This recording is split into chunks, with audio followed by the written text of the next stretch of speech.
ابو ہریرہ رضی اللہ عنہ سے روایت ہے کہ رسول اللہ صلی اللہ علیہ وسلم نے فرمایا، چھینکنا اللہ کی جانب سے ہے اور جمائی شیطان کی جانب سے ہے۔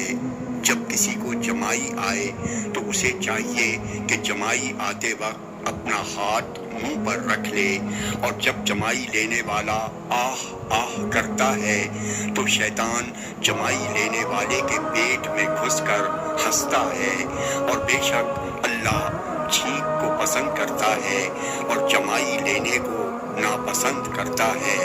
تو جان لو کہ آدمی جب جمائی کے وقت آہ آہ کی آواز نکالتا ہے تو اس وقت شیطان اس کے پیٹ کے اندر گھس کر ہنستا ہے۔